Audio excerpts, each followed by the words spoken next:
बिस्मिल्लाहिर्रहमानिर्रहीम। आज हमने मॉलिक्यूलर बॉन्ड्स के बारे में डिस्कस करना है। तो मॉलिक्यूलर बॉन्ड्स से डिस्कस करने से पहले हमें थोड़ा सा कंसेप्ट क्लियर होना चाहिए about molecules and atoms. Atoms और मॉलिक्यूल के दरमियान जो फ़र्क है मेन, उसके बारे में पता होना चाहिए। हमें ये भी जानते हैं कि दो या तीन एटम्स मिलकर एक मॉलिक्यूल्स बनाते हैं और उनके दरमियान एक ख़ास फोर्स पाई जाती है, जिस फोर्स की वजह से वो मॉलिक्यूल जो है ना बॉन्ड्स बन जाता है। तो यहाँ पे हम तीन किस्म के या चार किस्म के बड़े इंपॉर्टेंट बॉन्ड्स हमने देखने होंगे कि मॉलिक्यूल जब बनते हैं तो उसमें से आयनिक बॉन्ड्स होता है, कोवलेंट बॉन्ड होता है और वंडर वाल बॉन्डिंग, और फोर्थ वन जो है बहुत ज़्यादा वीक होता है, जिसे आप हाइड्रोजन बॉन्डिंग कहते हैं। हाइड्रोजन बॉन्डिंग आमतौर पे हमारे डीएनए के अंदर भी पाई जाती है, और उसके बाद जो वाटर मॉलिक्यूल है जब आइस बनाती हैं उसके अंदर भी ये हाइड्रोजन बॉन्डिंग पाई जाती है। तो चलते हैं हम अपने टॉपिक की तरफ। इस लेक्चर या इससे पहले किसी लेक्चर के बारे में अगर आपको कोई क्वेश्चन है तो मुझे आप इस एड्रेस पे ये हमारा लेक्चर नंबर 23 है, तो जिसके अंदर हमने मॉलिक्यूलर बॉन्ड्स के बारे में, टाइप ऑफ बॉन्ड्स के बारे में, और हाइड्रोजन बॉन्ड्स भी इसकी टाइप्स है, इसके बारे में हमने डिटेल्स में देखना होगा। These are our outlines of today lectures. तो मॉलिक्यूलर बॉन्ड्स, जैसे कि हमें पता है कि bonding mechanism in molecules are fundamentally due to the electric forces between atoms. तो हमें ये पता होना चाहिए कि बॉन्डिंग कैसे होती है। बेसिकली इलेक्ट्रिक फोर्सेस होती हैं एटम्स के दरमियान। एटम्स में क्योंकि आयंस होते हैं, जब आयंस बनते हैं तो आयंस की वजह से इनके अंदर इलेक्ट्रोस्टैटिक फोर्स या इलेक्ट्रिक फोर्स, यानी कि आपको पता है दो चार्जों के दरमियान जो फोर्स पाई जाती है वो इलेक्ट्रिक फोर्स कहलाती है। जब दो एटम्स आपस में मिलते हैं, दो या तीन एटम्स, क्योंकि इसके अंदर प्रोटॉन्स भी होते हैं और इलेक्ट्रॉन्स भी होती हैं, और ये आपस में शेयरिंग भी करते हैं। जब इनमें से आयंस बन जाते हैं, क्लोराइन आयन बनता है, ये सोडियम आयन बनता है, तो इनके दरमियान एक फोर्स पाई जाती है जिसे अब कोलम्स फोर्स कहते हैं, इलेक्ट्रिक फोर्स कहा जाता है। ये सम हो अट्रैक्टिव फोर्स जो होती है, इलेक्ट्रिक फोर्स जो होती है सम कुछ हद तक अट्रैक्टिव होती है, उसके बाद ये रिपल्सिव भी होना शुरू हो जाती है। That depend upon the size of the inter atomic molecules. तो ये जो मॉलिक्यूलर बॉन्ड्स हैं ये बेसिकली पोटेंशियल एनर्जी जो है ना, पोटेंशियल एनर्जी का फंक्शन होते हैं, जो आप कह सकते हैं the forces between atoms in a system of molecules are related to the potential energy function. Potential energy function के तौर पे भी इसको रिलेट किया जाता है। तो एनर्जी में नहीं होगा, मॉलिक्यूल की जितनी पोटेंशियल एनर्जी ज़्यादा होगी तो उतना वो ज़्यादा स्टेबल होगा, अगर उसकी एनर्जी बहुत कम है तो वो अनस्टेबल होना शुरू हो जाता है। तो इट मीन स्टेबल मॉलिक्यूल जो होते हैं, expected configuration of potential energy function है दैट्स मिनिमम वैल्यू। तो उसकी मिनिमम वैल्यू अगर है तो इट मीन ये नेगेटिव पोटेंशियल एनर्जी भी होती है, पॉजिटिव पोटेंशियल एनर्जी होती है। जितना पे हम देखेंगे जो पार्टिकल्स हैं जिनकी नेगेटिव पोटेंशियल एनर्जी होती है वो ज़्यादा स्टेबल होते हैं, जिनकी पॉजिटिव पोटेंशियल एनर्जी होती है वो अनस्टेबल हो जाते हैं। तो नेगेटिव पोटेंशियल एनर्जी हमें ये बताती है कि मॉलिक्यूल जो है ना वो अट्रैक्टिव है, उनके अंदर जो फोर्स पाई जाती है अट्रैक्टिव फोर्स पाई जाती है। ये हम ग्राफ से भी इसको एक्सप्लेन करेंगे, जिसमें हम देखेंगे कि जिनकी जितनी भी नेगेटिव एनर्जी है तो वो ज़्यादा इलेक्ट्रॉन या एटम जो है ना वो मॉलिक्यूल के अंदर बॉन्ड स्ट्रांग होगी। The potential energy function that can be used to model a molecule should account for two known features of the molecule bonding. Number one, the force between atoms is repulsive at very small separation distance. तो ये जो force होती है repulsive होती है अगर हमारा distance बहुत कम हो जाए। अगर डिस्टेंस बहुत कम है तो उसमें ये क्या हो जाएगी, रिपल्सिव हो जाएगी। तो जब डिस्टेंस बढ़ेगा तो ये अट्रैक्टिव हो जाएगी। क्यों रिपल्सिव होगी, क्योंकि उस वक्त इसके ऊपर जो है ना वो चार्ज, सिमिलर चार्ज एक दूसरे के ऊपर रिपल्शन शुरू कर देते हैं। न्यूक्लियस के करीब आता है, जिसकी वजह से इसके अंदर रिपल्शन हो जाती है। When two atoms are brought close to each other and some of their electron shall overlap, तो इलेक्ट्रॉन जो है ना वो ओवरलैप करते हैं, तो इलेक्ट्रॉन को भी रिपल्स करते हैं, रिजल्ट इन रिपल्शन, जिसकी वजह से क्या होती है, रिपल्शन होती है। क्यों, ओवरलैपिंग से एक इलेक्ट्रॉन पड़ा हुआ है, दूसरा इलेक्ट्रॉन पड़ा है, एक दूसरे को रिपल करेगा। और इसके साथ रिपल्शन जो होती है कुछ हद तक वो exclusion principle, poly exclusion principle की वजह से भी होती है, क्योंकि इसमें जो इलेक्ट्रॉन की ओरिएंटेशन है वो हमेशा अपोजिट होती है। जब वो सेम होगी तो क्या होगा कि जो इलेक्ट्रॉन सेम है तो वो कोशिश करेगा इसको अपोजिट करेगा, जिसकी वजह से उसके ऊपर फोर्स लगेगी, जिसकी वजह से इसमें रिपल्शन शुरू हो जाएगी। Because all electron must obey the exclusion principle. हमें ये पता है कि जो जितने सारे इलेक्ट्रॉन हैं वो एक्सक्लूजन प्रिंसिपल को ओबे करते हैं। तो energy state and system energy increases at repulsive force. तो जब रिपल्सिव फोर्स लगती है तो एनर्जी स्टेट जो है ना वो इंक्रीज हो जाती हैं। तो क्योंकि एटम जो है ना वो एक्साइटेड स्टेट में चला जाता है, जैसे एक्साइटेड स्टेट में चला जाएगा एनर्जी लेवल भी बढ़ जाएंगे। तो नंबर टू पे हम ये भी कह सकते हैं at somewhat larger separation, अगर हमारा डिस्टेंस बहुत ज़्यादा है the force between atoms is attractive, तब जो है ना फोर्स एक दूसरे को अट्रैक्टिव लगेगी, मैग्नीफाइंग डिस्टेंस ज़्यादा होगा। अगर ऐसा नहीं है तो उसके दरमियान बॉन्डिंग नहीं होगी। तो आमतौर पर जो पोटेंशियल एनर्जी और जो रेडियल डिस्टेंस है वो एक दूसरे के इन्वर्सली प्रोपोर्शनल होते हैं। हम एक एक्सप्रेशन हमने शुरू में ही देखी थी लास्ट लेक्चर के अंदर, उससे पहले लेक्चर में कई बार हम देख चुके हैं। तो जो पोटेंशियल एनर्जी होती है ये that is equal to minus A over R की पावर एन। यहाँ पे जो एन है इसकी पावर एन है प्लस बी ओवर आर की पावर एम। ये जो ए है that is the attractive force, this B is the repulsive force. तो एन और एम जो है ना ये इंटीजर्स कहलाते हैं। इसको हम डायग्राम से भी एक्सप्लेन कर सकते हैं और इसको आप एग्जाम्पल 7.9 से भी इसको प्रूफ किया जा सकता है। इसको हम कहते हैं Lennard John potential.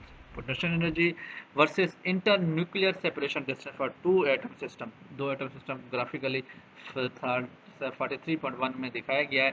It large separation distance between the two atoms the slope of the curve is positive. जब डिस्टेंस बहुत ज़्यादा है तो स्लोप जो है ना वो कर्व जो है ना वो पॉजिटिव है, corresponding to a net attractive force. At equilibrium separation distance, the attractive or repulsive force must just balance. At this point, the potential energy has its minimum value and the slope of the curve is zero. जो slope क्या है, for example ये अगर हम देखते हैं तो यहाँ पे ये पोटेंशियल एनर्जी है और इंटर न्यूक्लियर डिस्टेंस आर है। इन दोनों के दरमियान अगर हम ग्राफ ड्रा करते हैं तो हमारे पास ये डॉटेड लाइन ये वाली शो कर रही है, that is repulsive potential energy है। ये इस वजह से रिपल्सिव है क्योंकि ये पॉजिटिव है। जब पॉजिटिव है तो इसका मतलब रिपल्सिव है और यहाँ पे प्रोपोर्शनल 1/r की पावर m। तो ये अट्रैक्टिव है। नेगेटिव पोटेंशियल एनर्जी है, यहाँ से जीरो से यहाँ तक या देखा जाए negative potential energy, negative energy कम हो रही है जैसे डिस्टेंस बढ़ रहा है। डिस्टेंस बढ़ेगा तो ये नेगेटिव एनर्जी कम हो जाएगी और एक खास डिस्टेंस आएगा जिसमें जाके नेगेटिव एनर्जी जो है ना वो जीरो के बराबर हो जाएगी। इस वक्त अट्रैक्टिव पोटेंशियल जो है ना 1/r m के बराबर है। और इसके बाद अगर हम इस दोनों को कंबाइन करें तो हमारे पास एक ग्राफ ये आता है, इसको हम क्या कहते हैं टोटल पोटेंशियल। इसमें बैंडिंग एनर्जी जो है ना इतनी पाई जाती है जिसकी वजह से इलेक्ट्रॉन की ये एनर्जी अगर हम गेन कर ली जाए तो इलेक्ट्रॉन जो है ना वो पॉजिटिव पोटेंशियल में चला जाता है और उसके बाद उसकी बॉन्डिंग जो है ना वो खत्म हो जाती है। It mean this is intermolecular molecular energy diagrams, potential energy and distance diagram, total potential energy as a function of internuclear separation between for a system of two atoms। Two atom के system, दो atoms है उनके दरमियान जो system है उसके अंदर ये ग्राफिकली हम इसको रिप्रेजेंट कर। तो चलते हैं हम इस बाइंडिंग्स की टाइप में। तो हमारे पास चार तरह की बाइंडिंग होगी। नंबर वन आयनिक बाइंडिंग। आयनिक बाइंडिंग जिसे हम मैट्रिक में उससे पहले भी हम बता चुके हैं। दो एटम्स होते हैं, जब इनको हम कंबाइन करते हैं तो उनके आउटर मोस्ट इलेक्ट्रॉन्स हैं वो एक दूसरे के ऊपर ट्रांसफ़र हो जाते हैं जिनको हम आयनिक बॉन्ड्स कहते हैं। जिसकी हम मिसाल आमतौर पर लेते हैं सोडियम क्लोराइड की। सोडियम की जो आउटर मोस्ट शेल है उसमें एक इलेक्ट्रॉन होता है। क्लोरीन में जो आउटर मोस्ट शेल होता है उसमें एक इलेक्ट्रॉन की डिफिशियंसी होती है। इसलिए सोडियम आयन जो बनता है Na+ में बनता है और क्लोरीन जो है ना Na- में बनता है। अगर हम सोडियम की इलेक्ट्रॉनिक कन्फिग्रेशन करें तो 1s2 2s2 3p6 और 3s1। तो इट मीन्स यहाँ तक अगर हम देखें 6 2 8 और 2 10, यहाँ तो पहला और दूसरा शेल जो है ना वो कंप्लीट है। तीसरे शेल के अंदर एक इलेक्ट्रॉन है, एक इलेक्ट्रॉन को पाया जाता है। तो इसका मतलब है इसके अंदर जो तीसरा शेल है इसमें एस को कंप्लीट करने के लिए मिनिमम 2 इलेक्ट्रॉन होते हैं और इसके साथ पी भी होता है और इसमें डी भी होता है, उनको भी कंप्लीट करना होता है। तो ये इट मीन ही इलेक्ट्रॉन जो है ना अपना लास्ट दे देगा। कहाँ देगा कि क्लोरीन के साथ मिलकर एक बॉन्ड बनेंगे जिसे आप आयनिक बॉन्ड्स कहते हैं। अगर हम कहें कि total energy required to ionize atom, hydrogen sodium atom को जब आयोनाइज करने की ज़रूरत पड़ती है तो इट मीन ये इलेक्ट्रॉन यहाँ से इसको अगर हमने रिमूव करना है आउटर मोस्ट में से इस इलेक्ट्रॉन को निकालना है तो हमें 5.1 इलेक्ट्रॉन वोल्ट एनर्जी ज़रूरत पड़ती है। तो इसको आयनाइज करने के लिए तो सोडियम आयंस बनेगा और वो इलेक्ट्रॉन जाके फिर क्लोरीन को मिलेगा। जो क्लोरीन की इलेक्ट्रॉनिक कन्फिग्रेशन होती है 1s2 2s2 2p6 and 3s2 3p5। तो यहाँ पे 5 है तो इसमें एक इलेक्ट्रॉन की ज़रूरत है। तो जब ये बनेगा तो ये शेल जो है कंप्लीट करेगा। Is one electron short of the shell structure of chlorine. If we compare the energy of the system of the free electron and chlorine atom, which one in which the electron joins the atom to make chlorine ions, we find energy of the ions and lowers। तो it mean transition जो energy जो उसका क्या हो जाएगी, zero हो जाएगी to state negative energy state associated with available shell and the atom G is release. तो हम कह सकते हैं this amount of energy is called the electron affinity of the atoms. For chlorine, the electron affinity is 3.6 electron volt. Therefore, energy required to sodium and chlorine isolated atom is 5.1 minus 3.6 is equal to 1.5 electron volt. तो पूरे atom का जो sodium chloride atom है उसके लिए आपको 1.5 electron volt की ज़रूरत पड़ेगी। It cost 5.1 electron volt to remove the electron from the sodium, but 3.6 electron its gain back when the electron is allowed to join the chlorine. Chlorine को join करेगा तो इतनी एनर्जी जो है ना वो क्लोरीन को दे देगा, बाकी जो बचेगी वो 1.5 होगी। Now imagine these two charged ions interact with each other to form a sodium chloride molecules. तो ये सोडियम क्लोराइड मॉलिक्यूल बनेगा। Total energy of the sodium chloride molecule versus inter separation distance इस ग्राफिकली इसको 43.2 से भी इसको ज़ाहिर किया गया है। अब इसके बाद at very large separation distance energy of the system of ion is 1.5 electron as calculated above. तो ये वो एनर्जी है जो सेपरेशन के लिए ज़रूरत होगी, तो 1.5 electron volt. Total energy has minimum value of 4-4.2 electron volt at equilibrium separation. Distance कितना है 0.24 nanometre. Energy required to break sodium chlorine bond and form neutral at sodium and chlorine atoms called the dissociation energy, जो कि 4.2 electron volt है। इस dissociation energy को हम कौन सी energy कहते हैं? ऐसी एनर्जी जो सोडियम क्लोराइड को ब्रेक करती है, टूटती है, इसको जो है ना न्यूट्रल सोडियम एटम बनता है और उसके क्लोरीन एटम बनता है, तो उसको 4.2 इलेक्ट्रॉन वोल्ट की जरूरत होती है। इसको हम डिसोसिएशन एनर्जी कहते हैं। Energy of the molecule is lower than that of the system of the two neutral atom. Molecule की जो एनर्जी है वो कम है, जबकि उसके जो लोअर्स हैं और सिस्टम के जो न्यूट्रल एटम है उससे ज़्यादा होती है। कंसिक्वेंसली ऐसे energetically favorable for the molecule to form. If a lower energy state of system exists, the system tends to emit energy to achieve this lower energy state. The system of neutral sodium and chlorine atom can reduce its in total energy by transfer energy out of the system by electromagnetic radiation, for example, forming sodium chloride molecules. This is the graph in which we have to see the total energy. वो उस तरह का graph है जिसमें हमने potential energy देखा था और टोटल एनर्जी का ग्राफ भी देखा था, तो वहाँ पे पॉजिटिव थी, इधर नेगेटिव थी। तो यहाँ पे अगर हम इक्विलिब्रियम पोजीशन है तो ऊपर जो है ना यहाँ पे टोटल एनर्जी पॉजिटिव है, तो इट मीन यहाँ पे क्या है, रिपल्सिव फोर्स लग रही है, इधर जो है ना नीचे अट्रैक्टिव फोर्स है, और उसके बाद ये वापस यहाँ पे जाएगा, तो यहाँ पे आपको जो बॉन्डिंग एनर्जी है 4.2 इलेक्ट्रॉन वोल्ट की एनर्जी है at the distance of 0.24 nanometres. This is sodium chloride energy level diagram. तो नेक्स्ट जो हमारे पास है that is covalent bond. Covalent bond हमेशा क्या करता है कि इलेक्ट्रॉन को शेयरिंग करता है। तो शेयरिंग इलेक्ट्रॉन की वजह से तो सेम इलेक्ट्रॉन में वहाँ पे डिफिशेंसी होती है इलेक्ट्रॉन की, दूसरे इलेक्ट्रॉन से वो अगर ज़्यादा है तो वो ले लेता है, जहाँ पे कमी है उसको पूरा कर लेता है। तो उस तरह की शेयरिंग ऑफ इलेक्ट्रॉन को कोवलेंट बॉन्ड कहते हैं। और इसको भी काफ़ी एनर्जी की ज़रूरत होती है इसको तोड़ने के लिए। इस मॉलिक्यूल्स को आमतौर पर हम डायटोमिक मॉलिक्यूल जो है ना H2F2 और CO, ये कोवलेंट बॉन्ड की एग्जाम्पल हम लेते हैं। The bond between two hydrogen atom can be described by the using atomic wave function। तो आमतौर पे जो बॉन्ड है हाइड्रोजन एटम में, ये एक कोवलेंट बॉन्ड होता है। इसको डिस्क्राइब करने के लिए हम वेव फंक्शन का सहारा ले रहे हैं।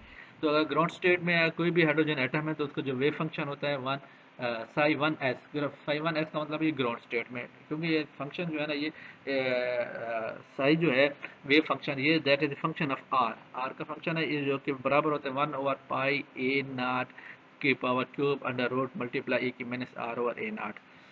ये वो वास्तव फंक्शन है एक हाइड्रोजन एटम का। अगर दो हाइड्रोजन एटम ऐड है तो वो साई वन होगा। That is also in the same. इन दोनों को अगर हम ऐड करते हैं तो हम कह सकते हैं this wave function is graphically actively 43.3 A for two hydrogen atom that are a part. जब ये एक दूसरे से बहुत दूर हैं तो वो उसको ग्राफिकली साई वन और साई टू की फॉर्म में हमने इसको दिखाया गया है।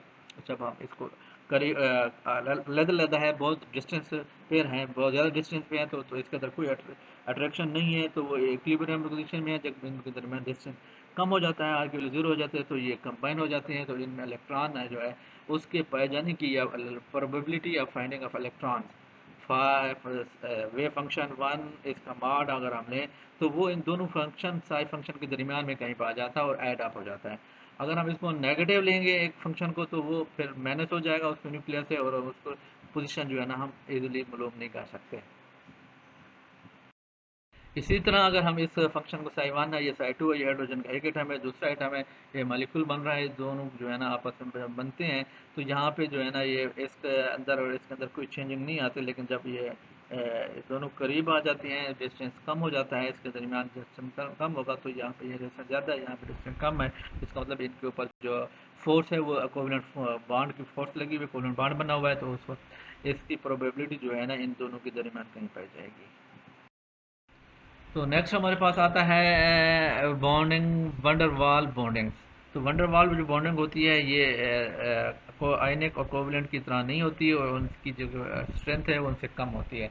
आयनिक एंड कोवलेंट बॉन्ड जो होते हैं वो मॉलिक्यूल में और इनकी जो विद इन मॉलिक्यूल होते हैं। Two additional type of bonding, van der Waal bonds and hydrogen bonds.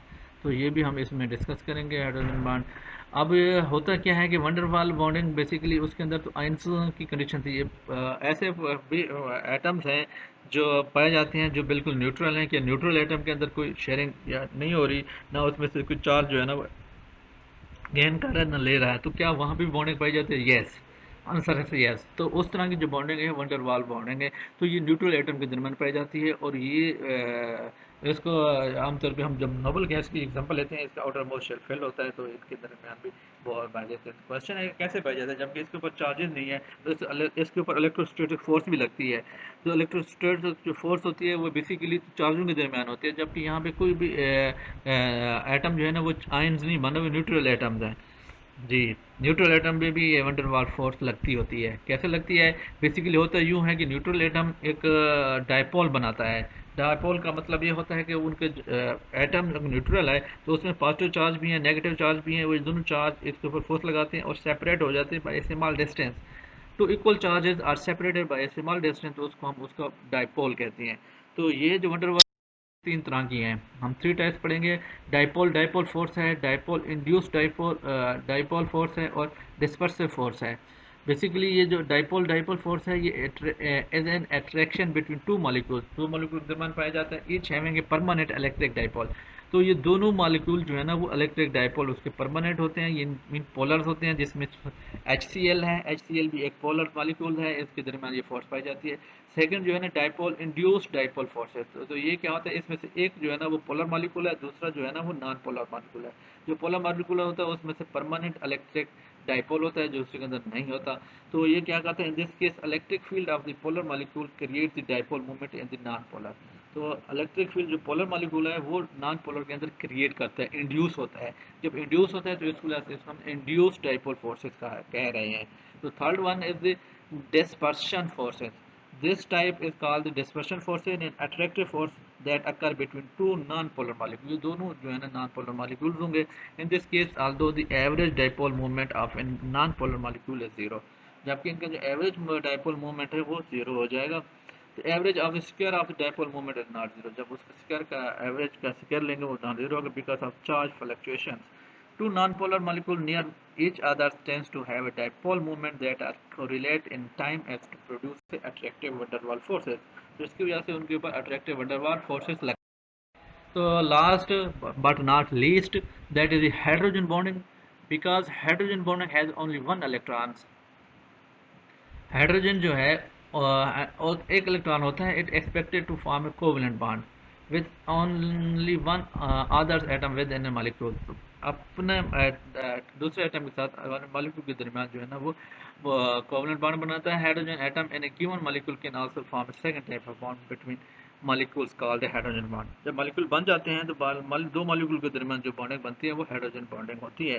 For example water के जो मॉलिक्यूल H2O, इसके अंदर जो कोवलेंट बॉन्ड बना हुआ है, लेकिन दो मॉलिक्यूल अगर आपस में मिलते हैं तो वो हाइड्रोजन बॉन्डिंग बनाएंगे। और इसको ख़त्म करने के लिए हाइड्रोजन बॉन्डिंग को तो बहुत कम एनर्जी की ज़रूरत होती है। फॉर एग्जांपल हमारे पास जो आयस बनी हुई है, तो आयस जो है ना ये बेसिकली हाइड्रोजन बॉन्डिंग है। इसको हम थोड़ा टेम्परेचर बढ़ा देंगे, 1 इलेक्ट्रॉन वोल्ट या कुछ 0 डिग्री से 1 डिग्री में चले जाएंगे, तो ये बॉन्डिंग ख़त्म हो जाएगी और हमें दोबारा वन वाटर मॉलिक्यूल्स मिल जाएंगे। Because of this, weak ice melt at low temperature 0 degrees. Even though this bond is weak, however, hydrogen bonding is a critical mechanism responsible for linking of biological molecules and polymers. तो ये for example in the case of DNA, DNA हमारा जो होता है D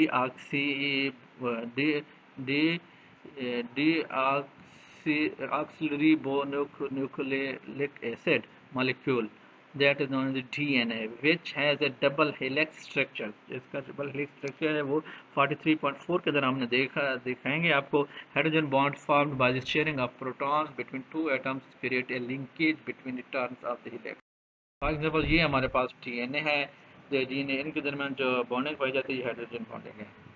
तो यहाँ पे इसको समराइज अगर हम कर दें तो हाइड्रोजन बॉन्डिंग बेसिकली ये कोवलेंट और आयनिक और वंडर वाल बॉन्डिंग से वीक होती है, और ये आमतौर पे जो हाइड्रोजन बॉन्डिंग है ये मालिक्यूल वाटर के जो मालिक्यूल है हाइड्रोजन जो है ये आपस में अगर बॉन्ड बनाते हैं कोवलेंट, उनके दो मालिक्यूल बन गए, दो मालिक्यूल के दरमियान या चेज मालिक्यूल के दरमियान जो फोर्स पाई जाती है वो हाइड्रोजन बॉन्डिंग कहते हैं। आमतौर पर हम आइस जो है ना इन्हीं हाइड्रोजन बॉन्डिंग की वजह से बनती है, लेकिन ये बहुत वीक होती है।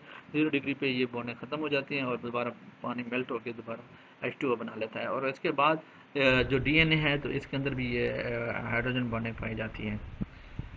आई थिंक्स आपको लेक्चर अच्छे से समझ आ गया होगा। अगर किसी को भी क्वेश्चन है तो आप मुझे मैसेज कर सकते हैं। अल्लाह हाफिज़।